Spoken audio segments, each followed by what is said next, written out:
Good morning. मैं Rajiv Dubey, department of history, intermediate, Jamshedpur cooperative college, Jamshedpur. इसके पहले हम लोगों ने देखा संविधान सभा की समितियों के संदर्भ में कि संविधान सभा की किन किन समितियां, कौन कौन सी समितियां बनी, संविधान सभा के समक्ष बहस के कौन कौन से विषय रहे जिस पे कई रोचक तरीके से बहस हुए।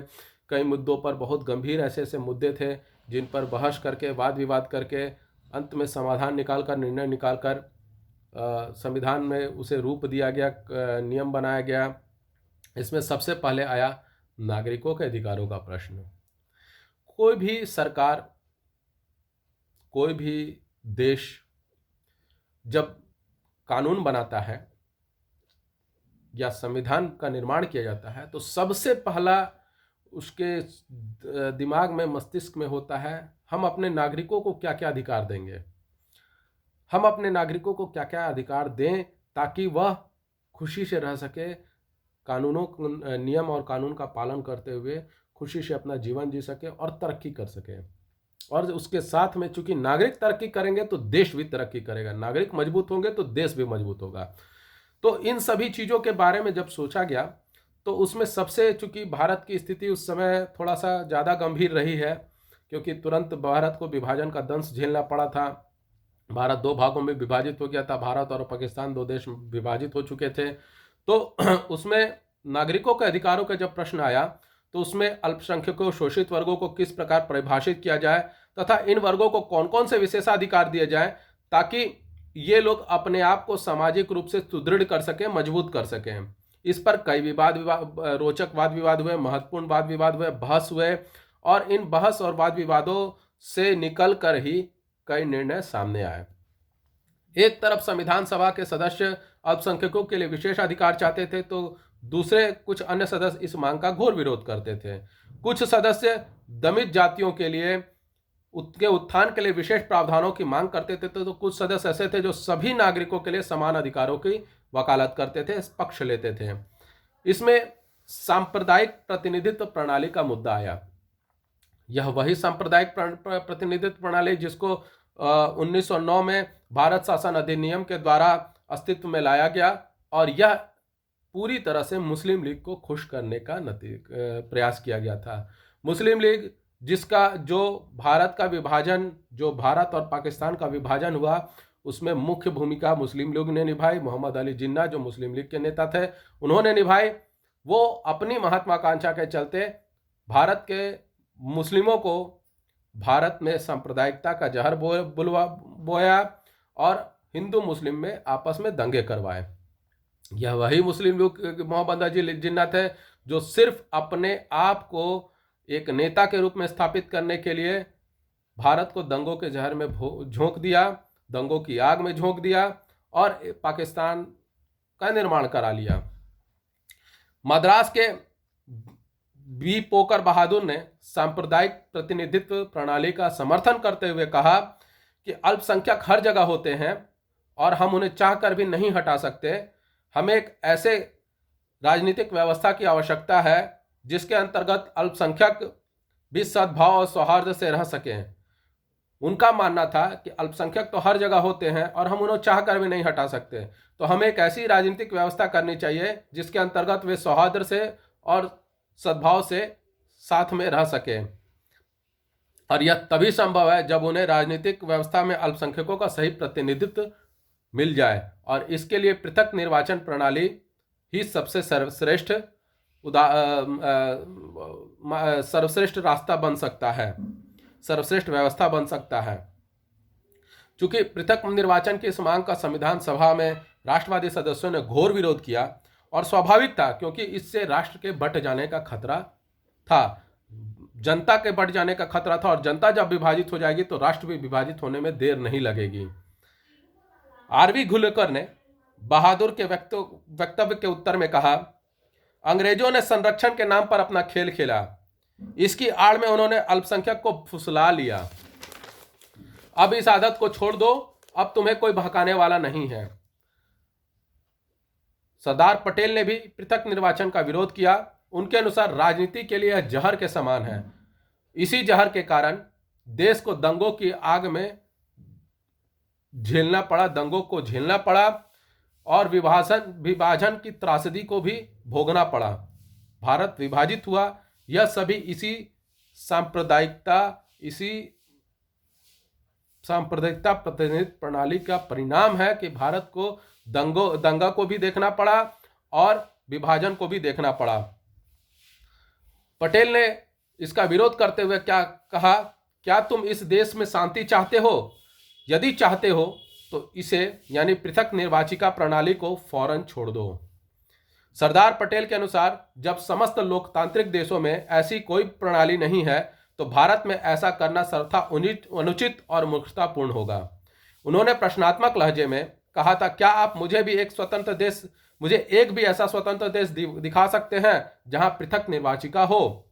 अगर आप मुझे दिखा सकते हो तो मैं आपकी बात मान लूंगा, लेकिन यदि इस अभागे देश में विभाजन के बाद भी पृथक निर्वाचन की व्यवस्था बनाए रखी जाए तो यहां जीने का कोई मतलब नहीं होता। और दुनिया के किसी देश में भी पृथक निर्वाचन की व्यवस्था नहीं है। और सरदार पटेल ने यही कहा कि जब दुनिया के किसी भी लोकतांत्रिक देश में पृथक निर्वाचन की व्यवस्था नहीं है तो भारत में ही क्यों ऐसा किया जाए? अगर ऐसा किया जाता है तो इस अभागे देश में जीने का कोई अधिकार ही नहीं बनता, जीने का कोई प्रश्न ही नहीं बनता, क्योंकि यह देश तो बढ़ते रहेगा। क्योंकि पृथक निर्वाचन आज हिंदू मुस्लिम के आधार पर होगा, फिर धीरे धीरे जातियों के आधार पर होगा और जातियों के आधार पर देश तो छोटे छोटे टुकड़ों में बढ़ता जाएगा। इसलिए पृथक निर्वाचन देश विरोधी है और इसे नहीं होना चाहिए। अंग्रेज तो चले गए मगर जाते जाते शरारत का बीज बो गए हैं। हम यह शरारत नहीं बढ़ाना चाहते और शरारत यही थी सांप्रदायिकता। यह सबसे बड़ी शरारत अंग्रेज करके चले गए, जिसका दंश आज भी भारत झेल रहा है। सरदार पटेल का आशय था सांप्रदायिक प्रतिनिधित्व प्रणाली को पुनः अपनाना देश के लिए हानिकारक होगा। उनके अनुसार अंग्रेजों की इस चाल के हमें नाकाम करना चाहिए। इस प्रकार सरदार पटेल ने भी इस प्रणाली का घोर विरोध किया। गोविंद बल्लभ पंत ने अपने इसी प्रणाली को लेकर अपने विचार व्यक्त किए। पंत के अनुसार यह प्रणाली अल्पसंख्यकों को समस्त राष्ट्र से पृथक कर देगी, अलग कर देगी। अल्पसंख्यकों के लिए यह प्रणाली आत्मघाती सिद्ध होगी। अपनी इस बात को उन्होंने संविधान सभा में 27 अगस्त 1947 को इस प्रकार बताया, मेरा मानना है पृथक निर्वाचिका अल्पसंख्यकों के लिए आत्मघाती साबित होगी और उन्हें भारी नुकसान झेलना पड़ेगा। अगर उन्हें हमेशा के लिए अलग थलग कर दिया गया तो वे कभी भी खुद को बहुसंख्यकों में रूपांतरित नहीं कर पाएंगे। निराशा के भाव उन्हें शुरू से ही अपंग बना देगी। क्या आप क्या चाहते हैं और हमारा उद्देश्य क्या है? हम किस राष्ट्र का निर्माण करना चाहते हैं कि एक तरफ एक समुदाय खूब तरक्की करे और दूसरा समुदाय दिनों दिन आत्मकुंठा में नीचे पतन की ओर चली जाए? ऐसा नहीं होना चाहिए। जब एक राष्ट्र के निर्माण की बात आती हो तो राष्ट्र का अंतिम नागरिक भी, जो सबसे वंचित वर्ग है, सबसे कमजोर वर्ग है, उसके भी तरक्की के बारे में सोचना चाहिए। और ऐसा तभी हो सकता है जब हम इस प्रणाली को छोड़ दें, क्योंकि यह प्रणाली ऐसी है जो नागरिकों में भेद पैदा कर देगी, अलग कर देगी और वो आत्मकुंठा से ग्रसित होने चले जाएंगे। या वो भी एक दिन महान राष्ट्र का अभिन्न अंग बनने और उसकी नियति को निर्धारित और नियंत्रित करने का सपना देखते हैं। अगर अल्पसंख्यक पृथक निर्वाचिकाओं से जीत कर आते हैं तो वे कभी प्रभावी योगदान नहीं दे पाएंगे और निश्चित रूप से नहीं दे पाएंगे, क्योंकि अगर इस तरह का है तो वो सिर्फ एक जाति विशेष की राजनीति कर पाएंगे और जाति विशेष का प्रतिनिधित्व करते हुए रह जाएंगे और वो कभी भी देश को प्रभावी नेतृत्व नहीं दे पाएंगे, और जिसके कारण वे हमेशा अलग थलग पड़े रहेंगे और वो कभी भी वो समाज तरक्की नहीं कर पाएगा, कभी भी वो आगे नहीं बढ़ पाएगा। इसलिए इस प्रथा को छोड़ना चाहिए, इस प्रणाली को बिल्कुल छोड़ देना चाहिए। पंत ने आगे कहा कि लोगों की सच्ची निष्ठा राष्ट्र के प्रति होनी चाहिए, अपने समुदाय विशेष के प्रति नहीं होनी चाहिए। राष्ट्र हित से बढ़कर कोई हित नहीं होता, राष्ट्र समुदाय से कहीं ऊपर है तथा राष्ट्र का हित सर्वोच्च होना चाहिए।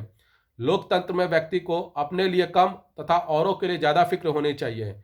यहाँ खंडित निष्ठा के लिए कोई जगह नहीं है, यानी अपने समुदाय से ज्यादा प्रेम और देश के लिए प्रेम नहीं हो, ऐसा नहीं होना चाहिए। सारी निष्ठाएं केवल राज्य पर केंद्रित होना चाहिए, यानी सारी निष्ठाएं सिर्फ देश के पर ही केंद्रित होना चाहिए, यानी आपकी सारी निष्ठाएं देश पहले हो तब मैं हूं, ये सोच होनी चाहिए। इस प्रकार गोविंद बल्लभ पंत ने सांप्रदायिक प्रतिनिधित्व प्रणालियों का अपने तर्कों से विरोध किया। सारे मुस्लिम नेता भी पृथक निर्वाचन के पक्ष में नहीं थे, क्योंकि वो भी इस बात को समझ रहे थे कि अगर ऐसा होता है तो हम पूरी तरह से खत्म हो जाएंगे, पतन की ओर निश्चित रूप से बढ़ते जाएंगे, हमारा भविष्य अंधकारमय हो जाएगा। उदाहरण के लिए बेगम एजाज रसूल का विचार था, पृथक निर्वाचन आत्मघाती सिद्ध होगा, क्योंकि इससे अल्पसंख्यक बहुसंख्यक से कट जाएंगे और अगर ऐसा हुआ तो हमारा अस्तित्व ही खत्म हो जाएगा। 1949 तक संविधान सभा के अधिकतर सदस्य इस बात पर सहमत हो गए थे कि सांप्रदायिक प्रतिनिधित्व प्रणाली अल्पसंख्यकों के हितों के विरोध है।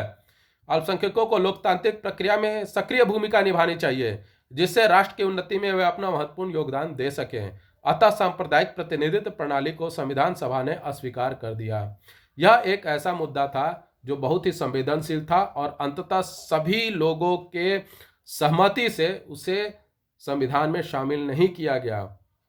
तो आज हम लोगों ने देखा सांप्रदायिक प्रतिनिधित्व प्रणाली को किस तरह से संविधान में शामिल करने की बात हुई और किस तरह से उस पर वाद विवाद हुआ और अंत में उसे शामिल नहीं किया गया। इसका आज जो लोकतांत्रिक तरीके से चुनाव होते हैं, चाहे वो विधानसभा के लिए हो या लोकसभा के लिए हो, एक संसदीय क्षेत्र या एक विधानसभा क्षेत्र में कोई भी अल्पसंख्यक हो या बहुसंख्यक हो, कोई भी हो, वह चुनाव लड़ता है और उसको मतदान देने वाले लोग, उसको वोट देने वाले लोग, चाहे वो हिंदू हो या मुसलमान हो, सब लोग उसके कार्य को देखकर वोट देते हैं और वह जीतता है तो वो पूरे विधानसभा क्षेत्र या लोकसभा क्षेत्र का प्रतिनिधित्व करता है, किसी एक वर्ग का प्रतिनिधित्व नहीं करता है। और यही संविधान में कहा गया, अगर वह सांप्रदायिक प्रतिनिधित्व प्रणाली लागू रहती तो वह सिर्फ एक वर्ग का प्रतिनिधित्व कर पाता, वह पूरे समाज का प्रतिनिधित्व नहीं कर पाता और यह सबसे बुरी बात होती। तो आज आपको लोगों को यह वीडियो कैसा लगा, लाइक करें, कमेंट करें, शेयर करें, ज़्यादा से ज़्यादा मात्रा में सब्सक्राइब करें। घर पे रहें, सुरक्षित रहें। धन्यवाद।